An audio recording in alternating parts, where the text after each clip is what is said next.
My name is Kayona, a 30-year-old housewife. 2 years ago, I married my husband Naoki, who is 6 years older than me, and since then, we've been living in his parents' home. In this house, we live with Robert and Barbara. Both are in their 60s, and thankfully they're in good health and full of energy. Being energetic is generally a good thing, but Barbara loves to go out and have fun. I don't know if it started when I moved in or if it's always been this way, but she hardly does any housework.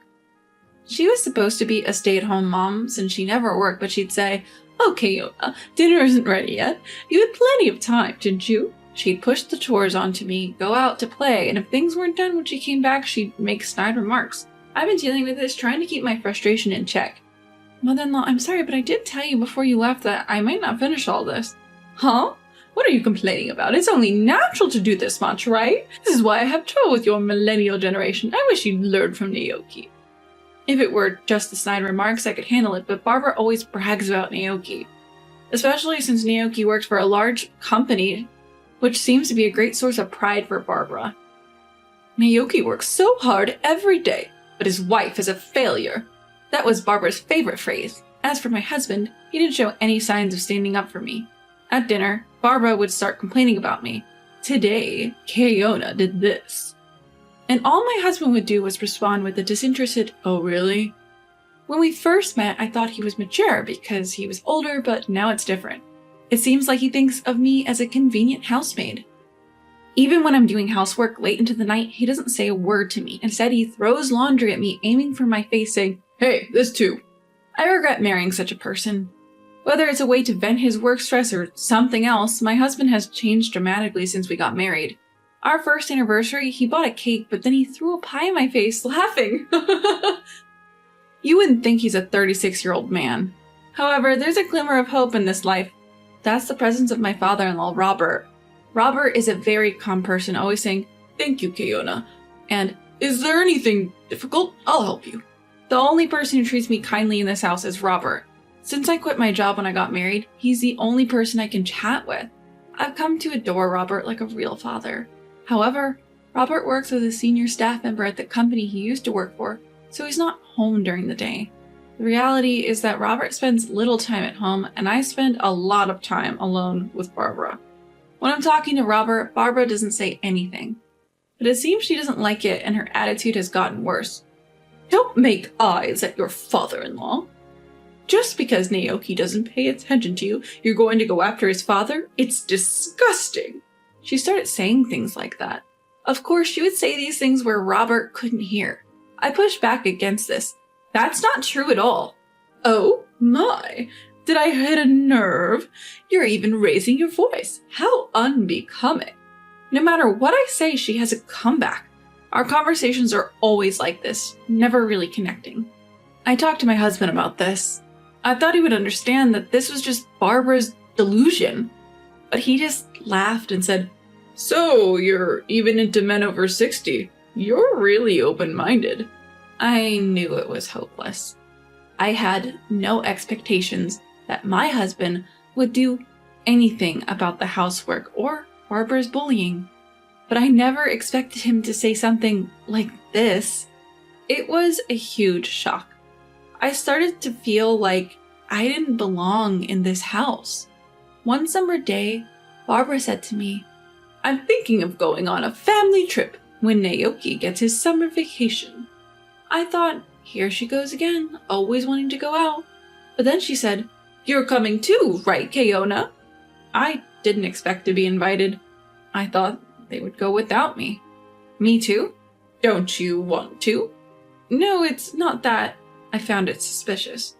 What does Barbara want to do inviting me? I was suspicious, but I didn't know what she would say if I refused. That night, my husband asked me again, "You're going on the trip, right?" Yeah, I was invited. When I answered, my husband burst out laughing for some reason. "What's so funny?" "Nothing, really." Something was definitely off and my anxiety grew.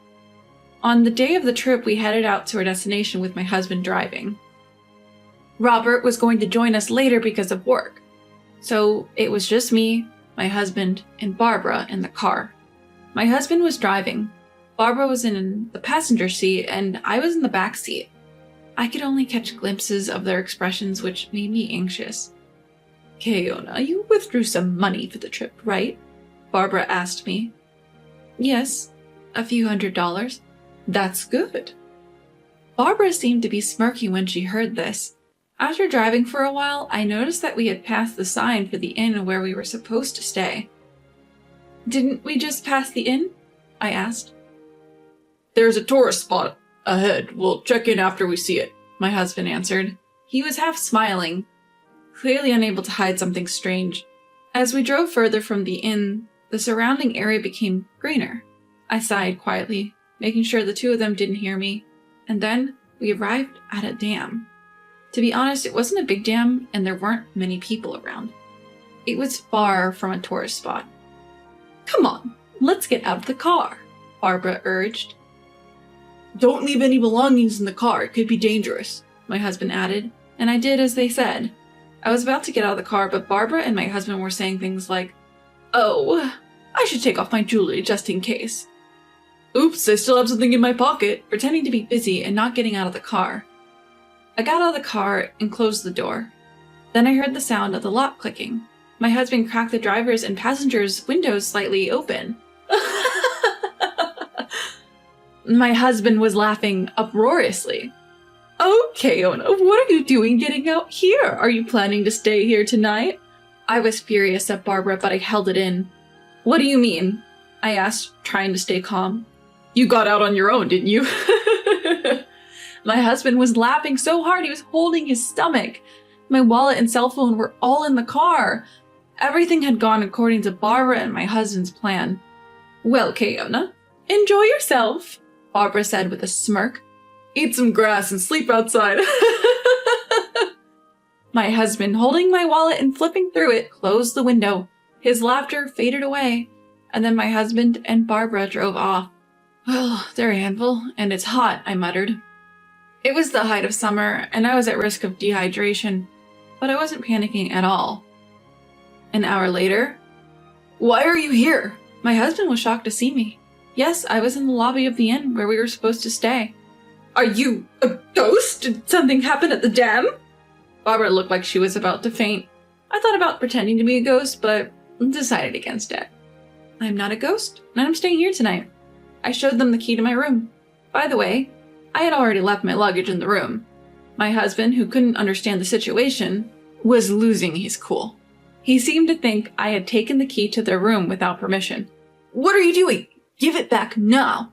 He tried to snatch the key from me roughly. At that moment, a man appeared and grabbed my husband's hand. "Sir, please refrain from causing a disturbance here." He was about the same age as Robert, but he had a sturdy physique and was taller, making him seem more reliable than my middle-aged, slightly overweight husband. "Who are you? Are you staff here? Do you think it's okay to do this to a guest?" "Exactly why we'll sue you for assault." Barbara also joined in, yelling at the man who had intervened. "I apologize for not introducing myself earlier. I am the owner of this inn." The man introduced himself politely.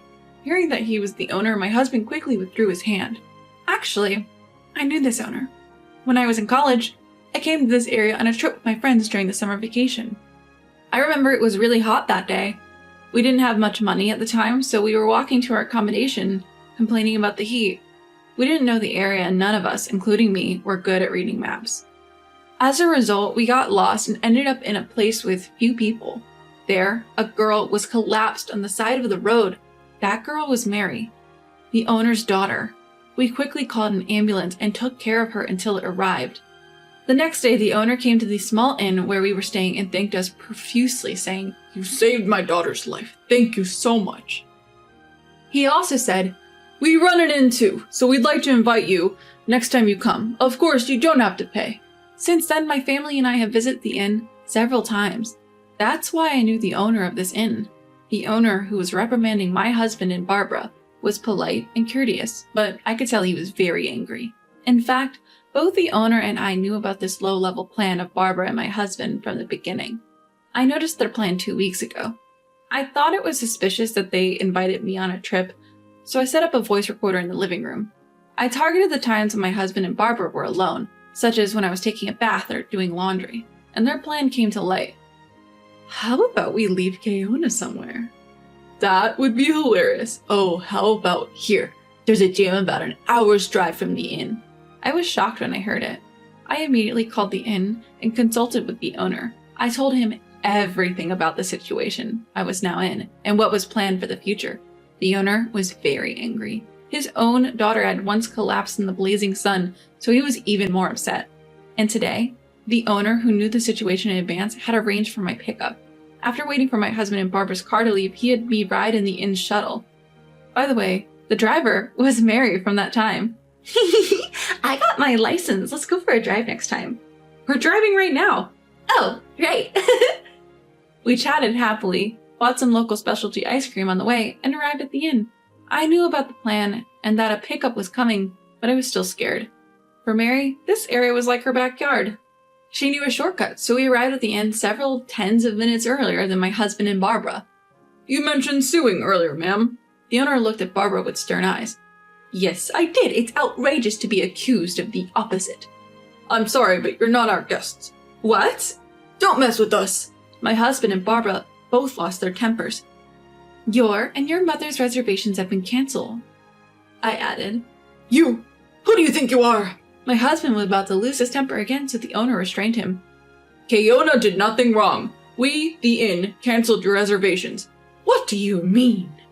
If you left a woman alone at the dam in the mountains after stealing her wallet, wouldn't you be the perpetrators of a crime? We can't allow such people to stay at our inn. We also call the police. At this, my husband and mother-in-law became even more furious. What are you talking about? This is no joke. Don't you think you can get away with this? I work at our company, this little inn in the mountains. Just then, Robert arrived late. Hey, what's going on here? Sensing the tense atmosphere, Robert looked around at everyone and asked, What's going on here? These inn people are weird. Let's stay somewhere else. They're incredibly rude. Barbara and my husband appealed to Robert. Rather than listening to the agitated pair, Robert started asking me and the owner about the situation. And when he heard what had happened, he was furious. You idiots! It was the first time I had seen Robert yell. How embarrassing! I can't believe we're from the same family. You two, get out of here now! My husband and mother-in-law were taken aback by Robert's outburst. Get out? Where to, another inn? Barbara said something so stupid that he added, From here and from home. Wait a minute, that's not possible, Dad, my husband said with a wry smile, but Robert was firm. You're disowned. Get out now. Don't make me say it again. He pushed my husband away. Then, the police really did show up, and my husband and Barbara turned pale. The owner and I explained the situation to the officer. I also had a voice recorder, so I played back the conversation for them. My husband and Barbara started crying, but Robert quickly said, Quiet down, you're disturbing the inn. Officer, please take them away. It's not like that, officer. We didn't think it would be such a big deal. It was just a prank, my husband and Barbara said, but the officer's expressions changed. A prank? Are you serious? Don't you think that your little prank could cost someone their life, especially your own wife? They were scolded harshly. They weren't arrested because it was a family dispute, but Barbara and my husband were pale throughout. This isn't over. Keona's feelings will determine your future, understand? With those final words, my husband and Barbara, still pale, went home. Afterwards, Robert seemed apologetic the whole time. He kept repeating, I'm really sorry. I can't apologize enough for not noticing the unpleasant experiences I had been having and for the terrible ordeal I went through today. He also deeply apologized to the owner of the inn, saying, I'm sorry for this. Despite being in a position where we always receive your hospitality, we caused such trouble. Actually, this owner is a businessman who runs several other companies and is also a client of the company where Robert works. Without knowing any of this, my husband had boasted, I work for a big company. I'm glad I was able to punish my husband and Barbara, but it's also very scary to think what would have happened if I hadn't known about their plan in advance. I prayed that being scolded by the police would make them realize the gravity of the situation. After returning from the inn, I divorced my husband, of course. I also demanded a hefty alimony. I hope they reflect on their actions and don't do the same thing to anyone else in the future. By the way, I heard that Robert and Barbara also got divorced. Robert cut ties with my ex-husband and kicked him out of the house. My ex-husband was advised to resign due to the incident. Apparently, his workplace bullying had already been a problem. Just as he had been nasty to me, he had been harsh to his juniors and colleagues, and it seems that the HR department was planning to take action anyway. I'm disappointed in myself for marrying such a person. My ex-husband who lost his job seems to have been working hard to find another one, but it's not going well. He should be in a managerial position given his age, but he doesn't have that track record at his previous company, and he can't clearly explain why he left. Barbara was kicked out by Robert and seems to have turned to relatives at her parents' home. But she's rumored to be a spendthrift who loves to travel. They fear she'll deplete their savings if she comes to live with them. I think she should get a part-time job or something since she's still in good health. I also left my in-laws' house and I'm living alone nearby. I'm still in good terms with Robert, and sometimes I consult with him about work problems. And I, who was a stay-at-home mom, started a new life. When I was job hunting, I was approached. "Fiona, would you like to work at my company?" It was from the owner. He was very concerned about what happened to me afterwards. He seemed to be looking for a position in his company where I could work. I was happy to accept. I was very grateful. Thank you so much for doing all this for me.